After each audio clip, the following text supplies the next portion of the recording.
Il y a les motos qu'on veut avoir une fois dans sa vie. Et il y a les motos qui changent la vie.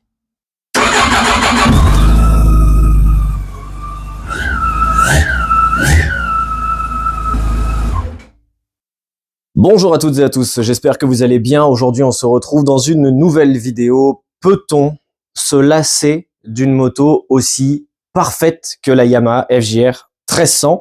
C'est une question que je me suis posée parce que c'est une moto qui fédère énormément, c'est une moto qui a fait couler énormément d'encre. Et donc, dans cette vidéo, on va essayer de répondre à cette question qui paraît simple, mais qui finalement est beaucoup plus complexe. Effectivement, cette moto est trop lisse, trop sage finalement pour beaucoup de motards qui sont en recherche d'une flamme, mais finalement la Yamaha FJR, je pense qu'elle fait quand même partie de ces motos qui rallument la flamme à chaque fois qu'on tourne la clé. Dans cette vidéo du coup, on va parler technique, on va parler histoire, on va parler chiffres, on va parler émotion de la FJR et pourquoi est-ce que cette moto qui a plus de 20 ans, celle-ci qui va bientôt fêter ses 20 ans, continue à passionner beaucoup de motards à travers le monde.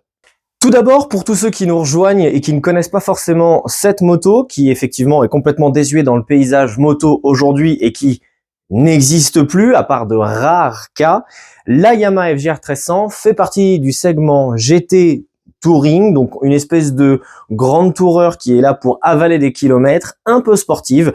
Donc, si on prend, sur le papier en tout cas, c'est censé être le mélange parfait entre une sportive faite pour avaler de la piste et une grosse routière faite pour avaler des kilomètres. Ce qui nous donne la FJR. En termes de motorisation, elle est du coup poussée par un 4 cylindres de 1298 cm3, d'où le 1300, 1300 pour le modèle. C'est un moteur 4 cylindres à refroidissement liquide, à injection, et on parlera de ça, ça a quand même son importance, parce qu'au début des années 2000, c'était quand même très novateur, on était souvent à carburateur, et le virage qu'a pris la FJR lui a permis une très belle longévité. Et ensuite, l'autre point fort, on va dire, qui distingue cette moto, c'est la transmission finale à la roue arrière, qui n'est pas par chaîne ou par courroie, mais qui est par cardan. Là encore, un gros argument de vente pour une routière. En termes de puissance et de performance, du coup, cette grosse machine, oui, c'est une grosse machine, développe 146 chevaux dans sa version classique, donc avec un moteur débridé qui ne tient pas en compte de la réglementation des 106-110 chevaux propre à la France au début des années 2000. Donc un moteur 4 cylindres, 1300, 146 chevaux. Et en termes de couple, qui est une valeur extrêmement importante sur une routière pour avoir du gras au quotidien et ne pas être obligé de forcer dans les tours, cette machine développe 130 Nm de couple, donc 13 kg. C'est énorme quand on considère qu'elle a 146 chevaux. On a quasiment un rapport puissance-couple égal. Le tout du coup est propulsé par une boîte de vitesse à 5 rapports sur la plupart des versions, on y reviendra juste après. Effectivement, il a existé une boîte 6 vitesses sur les derniers modèles et aussi une boîte automatique dans la version de la FJR AE. Ce moteur, il faut bien qu'il boive et pour le coup, il a de quoi. Le réservoir fait 25 litres à son maximum pour une consommation assez élevée d'environ 6 litres et demi, 7 litres et demi en fonction des tests. Ça arrive que les gens descendent autour des 5 litres, mais c'est assez rare. Considérez une autonomie de 300 km à peu près pour cette machine. Et pour le coup, en termes de poids, on est sur une machine qui fait aux alentours des 260 kg à vide, donc quasiment 300 kg, tout plein fait avec le réservoir, les huiles, etc. Évidemment, sans compter le pilote. 300 kg, ça la classe instantanément dans les motos lourde. La plupart des motos aujourd'hui essayent de tourner autour des 200 kg et une moto est jugée lourde quand elle fait généralement 250. Là, on n'est même pas sur 250 à vide, on est effectivement sur une grosse moto, ce qui explique la consommation en plus du gros moteur et ce qui explique la faible autonomie, toute proportion gardée, pour une routière. Et pour arrêter cet engin, c'était déjà effectivement pas mal novateur à l'époque. On retrouve du coup du disque à l'avant et du disque à l'arrière. Donc nous avons du monopiston à l'arrière et du 4 pistons par disque à l'avant. Donc 8 pistons au total et un freinage couplé avant-arrière qui s'est popularisé très vite sur cette machine. Donc vous l'avez compris, une machine finalement très technologique. Au-delà de cette technique, finalement, pourquoi est-ce que la FJR a grimpé les sommets et a été couronné de succès. Et pourquoi est-ce que 20 ans après, plus de 20 ans après, ça reste une moto parfaitement crédible? Et bah déjà, la production de la FJR. En effet, on considère qu'elle est apparue en 2001 et détruite ou tuée en 2021 avec la version Ultimate. Donc, dans ces 20 ans de carrière, qui est quand même une carrière assez longue pour un modèle de moto, il s'est vendu environ, selon les sources, à peu près 120 000 exemplaires. 120 000 exemplaires, pour l'instant, vous ne vous rendez peut-être pas compte, mais on va parler d'un comparatif avec, justement, celle qui voulait prendre la place de la FJR dans un instant. La FJR s'est aussi rendue crédible très vite parce qu'elle a été adoptée par les forces de l'ordre, donc police, gendarmerie, douane, ça c'est en France, mais sachez que dans le monde, énormément de forces de l'ordre gouvernementales ont choisi cette machine pour être la représentante. Ce qu'on va demander aux motos de police, c'est de la finesse en ville, à basse vitesse, de la robustesse, donc un peu d'entretien, on va dire, parce qu'on peut pas se permettre que la machine casse sur une grosse accélération. On va lui demander des grosses accélérations, des départs arrêtés, des motos froides qui doivent monter dans les tours, des interceptions, etc. Donc on doit leur demander une moto ultra polyvalente, la plus parfaite possible. Ça montre aussi que la FJR, finalement, n'est pas qu'une grosse routière. Elle a réussi à gagner le crédit de confiance de gens qui mettaient littéralement, tous les jours, leur vie derrière ses guidons.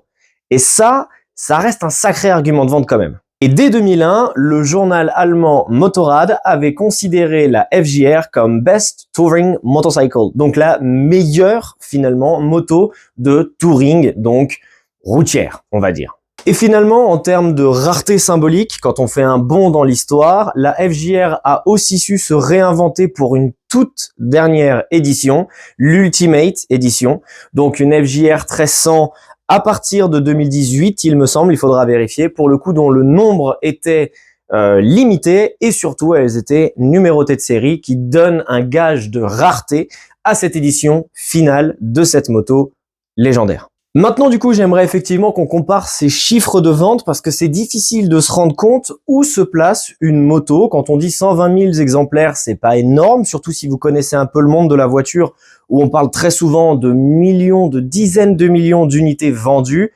120 000, c'est un peu risible. Donc, laissez-moi vous prendre quelques chiffres que j'ai notés à côté parce que je les ai pas tous de tête pour justement remettre ça dans son contexte. La FJR 1300 n'est pas arrivée en grande pompe et n'a pas dominé le marché, elle avait forcément des concurrentes. Chaque marque a essayé de s'approprier ce segment de la routière haut de gamme avec un tempérament un peu sportif. Et en fonction des marques, on privilégiait ou le sport ou le confort, qui fait que aucune des motos dont je vais vous parler tout de suite n'est objectivement mauvaise. Simplement, elles ont mis le curseur à des endroits différents de la FJR et généralement la FJR est la moto la plus polyvalente de toutes celles que je vais vous citer. Dans les exemples, on peut évidemment parler de la Kawasaki GTR 1400 qui était un peu plus grosse et un peu plus lourde, qui avait davantage axé sur le confort. On est aux alentours de 25 000, 40 000 exemplaires vendus pour cette machine. De l'autre côté, nous avons la BMW K1200 GT. Alors, difficile de trouver des chiffres de production exacts parce que la moto a beaucoup évolué. Il y a eu beaucoup de générations différentes, mais on peut considérer environ 45 à 65 000 exemplaires vendus sur les mêmes années de production de la FJR. Là aussi, forcément, faut faire attention. Là, la BMW est encore produite aujourd'hui et donc il fallait arrêter le curseur à 2021. Sachant que les ventes chez BMW explosent depuis quelques années, il fallait ne pas en tenir compte. De l'autre côté, et c'était une découverte pour moi, là les quelques motos dont je vais vous parler après, je les connaissais pas toutes, mais nous avons aussi la Triumph Sprint ST qui s'est vendue aux alentours des 15 000, 30 000 exemplaires. De l'autre côté, l'une des grandes concurrentes finalement de la FJR 1300, c'était sa version Asagi de chez Honda, la Honda ST 1300 pan-européenne. Là encore, plutôt axé confort, un peu moins typé sport. Et la pan-européenne, on est entre 40 000 70 000 exemplaires. Difficile là encore d'avoir des chiffres précis. Et derrière, parce que vraiment, je les ai découvertes, ces deux-là, la Aprilia RST 1000 Futura, qui s'est vendue entre 1000 et 5000 exemplaires, et les Ducati ST, donc ST 2, 3 et 4, entre 8000 et 18 000 exemplaires. Bon, vous l'aurez compris, ça nous donne une fourchette extrêmement large en termes de différents types de véhicules. Mais si je prends la liste de tous les véhicules que je viens de vous citer dans leur plage la plus haute, on obtient un total de 228 000 véhicules vendus. La FJR à elle seule représente 120 000 exemplaires vendus. C'est-à-dire que sur le marché total du GT Sport, la FJR représente près de la moitié des ventes. Donc on est vraiment sur un monument de la moto. On n'est pas tant, même si on l'est quand même un peu, dans un segment de niche, on est quand même vraiment sur un gros monument de la moto. Le compromis et la polyvalence offerte par la FJR 1300 n'intéressera pas tous les types de motards. C'est pour ça que je dis qu'on est quand même un peu dans une niche. Mais dès qu'on commence à s'intéresser à une moto qui fait tout et qui fait tout mieux que les autres, on est obligé d'entendre parler FJR. Mais je me suis posé une vraie question sincère. À force de la conduire, à force de la connaître, est-ce que moi-même, je ne m'en serais pas lassé? Effectivement, c'est assez difficile d'y répondre, mais généralement, quand on entend des discussions dans le monde de l'auto ou de la moto, les gens adorent ou les gens ont un modèle en tête et ils l'aiment, ils le chérissent. Généralement, c'est des véhicules qui sont nuls, qui sont éclatés, qui sont bourrés de défauts et c'est pour ça que les gens les aiment, c'est pour ça que les gens s'en souviennent. Donc, est-ce que la perfection atteinte par la FJR, de par sa polyvalence exceptionnelle, de par ses performances exceptionnelles, ne rendrait pas la FJR trop calme, trop douce, trop lisse, trop parfaite et donc trop chiante? Je me suis quand même pas mal creusé la tête avec cette question parce que, bon, comme vous pouvez le voir, j'en ai deux dans le garage, donc si je me suis trompé dans mon choix, c'est chiant, voilà, hein. Et puis vous le voyez depuis le début de la chaîne, celle-ci m'a quand même demandé beaucoup d'heures de travail, beaucoup d'investissement personnel, beaucoup d'argent. Ça serait bête de devoir la vendre pour acheter une petite 125. Et en fait, je pense que toutes les qualités qu'on donne à la FJR sont méritées, légitimes, et en fait que cette moto, elle transpire dans nos veines. Elle s'intègre à notre ADN, à notre code génétique, et la plupart des gens qui ont eu une FJR en sont tombés amoureux et ne démordront jamais de cette position. C'est vrai, ceci dit, que dans un usage lambda, pour aller au travail tous les jours, quand on cruise ou quand on roule vraiment en pépère, on a vite le pas de se rendre compte des défauts plus qu'autre chose. La moto n'est pas très fun, on a juste à rouler sur du couple à 3000 tours minute et on est déjà largement au-dessus des limitations de vitesse sans avoir eu la sensation de vitesse. C'est une moto qui est effectivement lourde et sur les manœuvres, sur un terrain un peu glissant, un peu crade, un peu gelé comme en ce moment, ça peut vite être la galère. On a quand même une grosse consommation. Les défauts de la FJR sont là et sont indéniables. Mais là encore, je pense pas que ça soit un défaut. Parce qu'en fait, on rentre dans une routine avec la FJR parce qu'on peut rentrer dans une routine. Je m'explique. La Ondine, qui est juste ici, dont vous pouvez juste apercevoir l'aile, un véhicule de 1961, quand je tourne la clé, je sais pas si elle va démarrer. Alors, j'adore ça, j'aime cette voiture pour ça, pour ses tracas, pour le bricolage, mais c'est pas une voiture avec laquelle j'irai au boulot tous les jours. Déjà parce que ça sera compliqué pour elle de m'emmener au boulot tous les jours. Par contre, si je tourne la clé, elle démarre. Et ça, qu'il pleuve, qu'il neige, qu'il fasse 40 degrés dehors, elle ne vous laissera pas tomber. Et au final, c'est plutôt chouette quand même. Et maintenant, j'aimerais qu'on parle un petit peu passion, si vous voulez. Pourquoi est-ce que cette moto me passionne? Pourquoi cette moto vous passionne pour la plupart qui regardent cette vidéo? Pourquoi cette moto déchire les foules depuis 20 ans?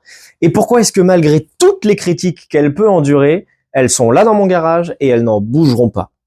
Parce qu'effectivement, ce moteur, il est très lisse, il est très doux, il est très stable, mais on oublie qu'on a un 4 cylindres de 140 chevaux, de 130 newtons, qui offre du coup des performances débiles. Et je pèse mes mots, c'est débile. Nous avons effectivement une caractéristique de la routière, gros moteur, cruising, machin. Sauf que l'engin, là, il prend 11 000 tours. Alors, je vous déconseille de le faire. J'ai 140 000 bornes, donc je ne le fais pas régulièrement. Mais on a quand même une moto qui marche sacrément fort.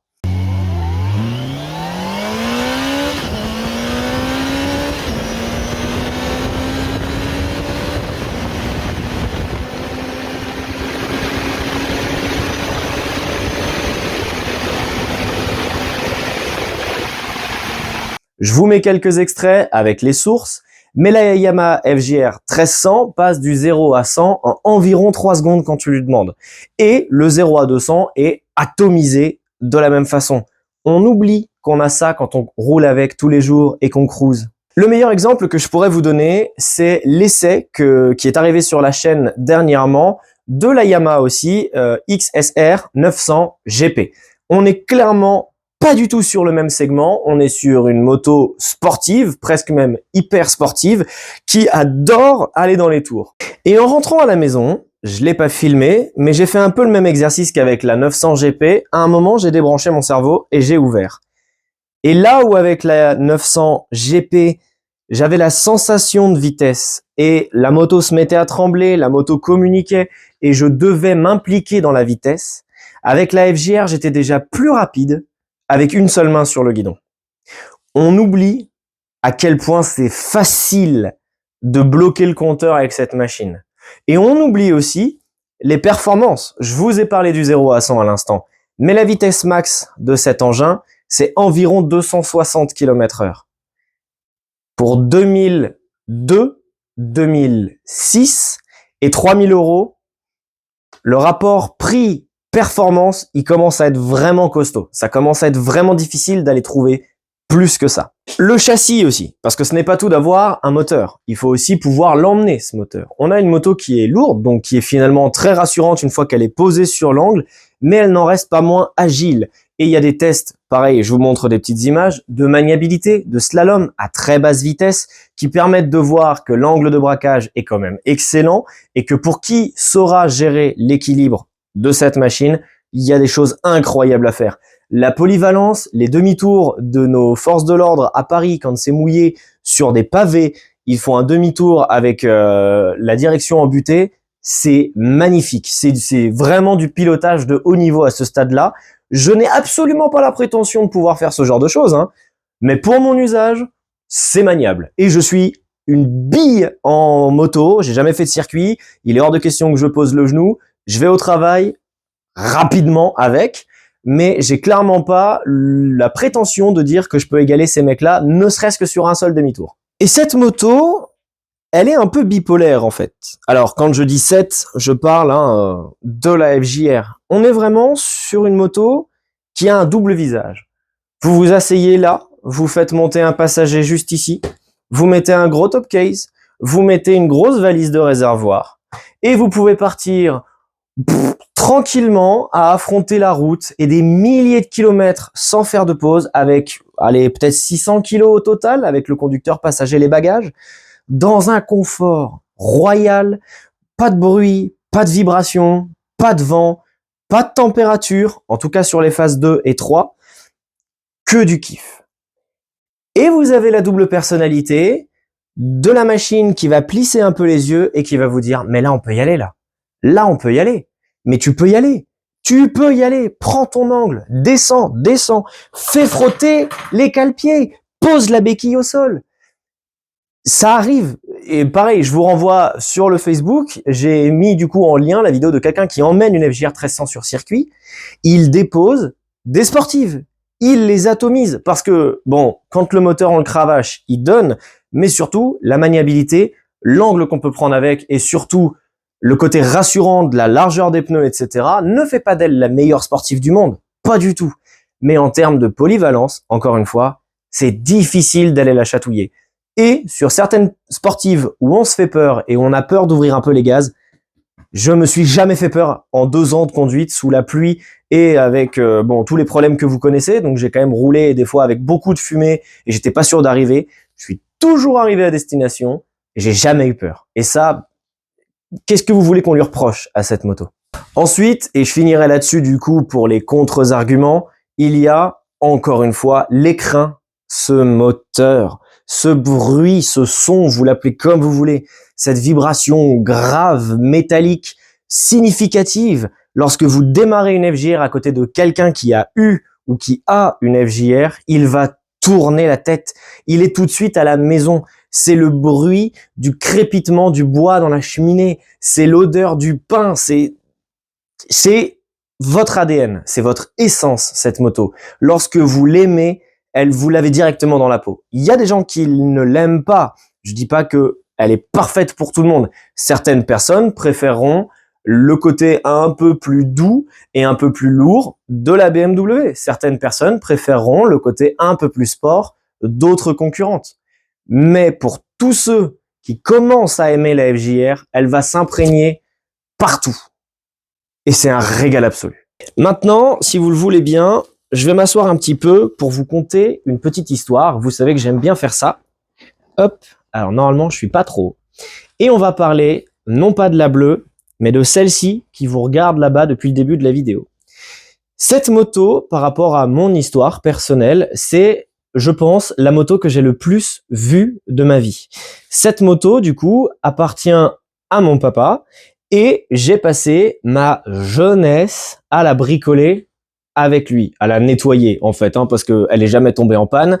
Elle est d'origine de 2002, elle totalise 80 000 km et alors, elle n'a pas été épargnée à une certaine époque de sa vie où elle a dormi dehors pendant plus de 2 ans à l'abandon complet, mais ça reste une machine loyale, fidèle, une machine qui vous laissera jamais tomber. Et j'ai un affect tout particulier avec celle-ci, dont le bruit du moteur n'est pas exactement le même que ma version 2006. L'injection a légèrement changé et le régime moteur de ralenti n'est pas exactement le même. Mais cette moto particulièrement, et si je retrouve des photos, je vous les mettrai, je la connais par cœur, je la bichonne et je la connais depuis 2002. Ça fait 23 ans que je connais cette moto. Ça fait 23 ans que je nettoie la plaque d'immatriculation de cette moto. Mes premières sensations de moto, c'était sur la selle à l'arrière, mes premiers virages, mes premiers sourires sous le casque, mes premières accélérations, mes premières sensations de liberté de motard, c'était à l'arrière de cette machine. Et aujourd'hui, je suis très fier de pouvoir l'avoir comme un trophée en quelque sorte et surtout de pouvoir continuer à en prendre soin parce qu'elle m'a fait rêver pendant tellement longtemps cette machine que c'est juste la moindre des choses. J'ai un affect particulier avec la FJR, d'où mon amour qui transcende, mais visiblement, et quand je lis vos commentaires, je ne suis pas le seul à penser ça, donc je partage ma passion et a priori, je suis pas le seul à être passionné par cet engin. Je vous parlais à l'instant de fidélité. Ce sont des motos qui, effectivement, fidélisent la clientèle, mais qui restent aussi fidèles à leurs propriétaires. Ce ne sont pas des machines dont la fiabilité peut être questionnée. Celle-ci a 140 000 km et je l'ai récupérée dans un état à peine roulant. Celle-ci a 80 000 km et a eu, allez, en tout et pour tout, 4 ans de non-roulage absolu. Il n'y a aucune facture que vous pourrez trouver à propos de celle-ci parce qu'elle n'a jamais eu besoin de quoi que ce soit. Le moteur est totalement d'origine. Je pense que même la chaîne et même le jeu aux soupapes n'ont dû être faits qu'une seule fois dans toute sa vie. Et la moto ne claque pas, ne tremble pas. Ce sont des machines d'une longévité exceptionnelle. Et ça arrive qu'elle dépasse les 200 000, 300 000 km. Donc au-delà de la sportive qui prend 11 000 tours minute, nous avons une vraie routière. Alors, est-ce qu'on pourrait se lasser d'une FJR 1300 finalement? Eh ben, je pense que oui, si vous n'êtes pas le public concerné et si vous ne débranchez jamais votre cerveau. Si vous restez derrière son guidon, à cruiser à 3000 tours, à rentrer dans une routine, vous ne verrez finalement que les inconvénients de la machine. À chacun des arrêts, il faut faire attention à notre pied, à notre équilibre.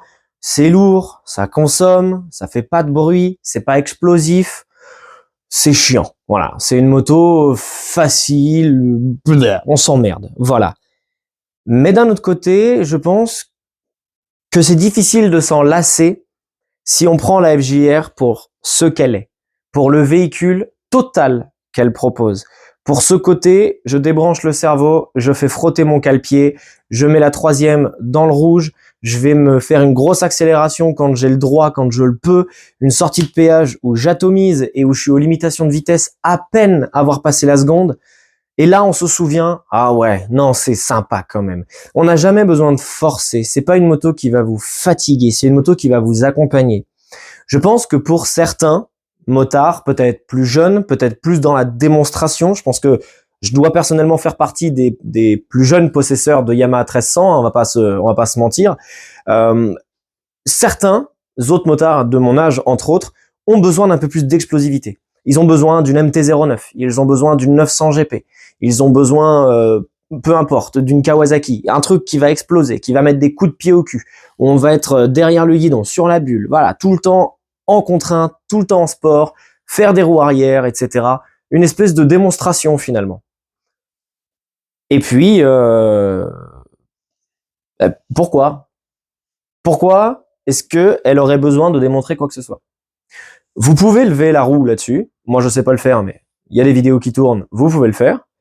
Et le mec avec sa MT9, au bout de 200 bornes, il est crevé et vous pouvez en faire 1000 de plus.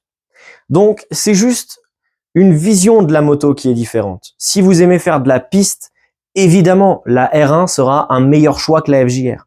Évidemment. Mais pour aller sur le circuit, je pense que la FJR sera plus confort.